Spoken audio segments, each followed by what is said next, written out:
अभी कुछ ही दिन बीते थे G20 को खत्म हुए पूरी दुनिया में सिर्फ भारत का डंका बज रहा था। दरअसल हाल ही में हुई G20 की बैठक में अमेरिका से लेकर कनाडा तक तमाम देश शामिल हुए। दुनिया ने भारत का G20 शंखनाद जोरों शोरों से देखा और उसके चारों ओर खूब वाहवाही भी हुई। इस सम्मेलन में दूसरे देशों के तमाम राष्ट्रपति और प्रधानमंत्रियों का भव्य स्वागत भी किया गया, जिसमें कनाडा के पीएम जस्टिन ट्रूडो भी मौजूद थे।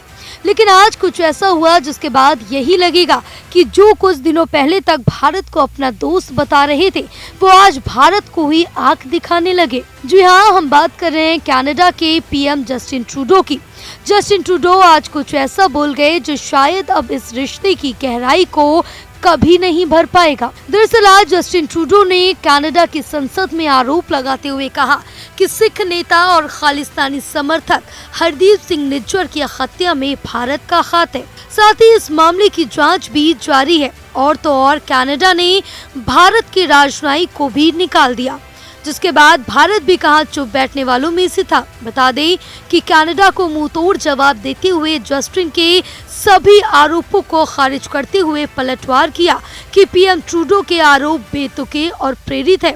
साथ ही भारत किसी भी तरह से कनाडा में हिंसा में शामिल नहीं है। सिर्फ इतना ही नहीं, भारत सरकार ने कनाडा के उच्चायुक्त और वरिष्ठ राजनयिक को निकाल दिया है।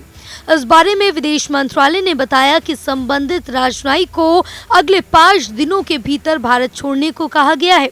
यह निर्णय हमारे आंतरिक मामलों में कनाडा के राजनयिक के हस्तक्षेप और भारत विरोधी गतिविधियों में उनकी भागीदारी पर भारत सरकार की बढ़ती चिंता को दर्शाता है। गौरतलब है कि इस साल जून में खालिस्तानी आतंकी हरदीप सिंह निज्जर की ब्रिटेन में 2 बाइक सवारों ने गोली मारकर हत्या कर दी थी।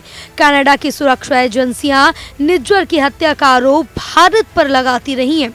निज्जर की हत्या के बाद कनाडा में भारत सरकार के खिलाफ खालिस्तानी समर्थकों ने विरोध प्रदर्शन भी किया था। तो दूसरी ओर भारत पर आरोप लगाने और भारतीय डिप्लोमेट को निष्कासित करने के बाद सोशल मीडिया पर ट्रूडो को काफी आलोचना का सामना करना पड़ रहा है। खुद उनके देश के लोग उन्हें घेरते हुए उनसे कई सवाल पूछ रहे हैं।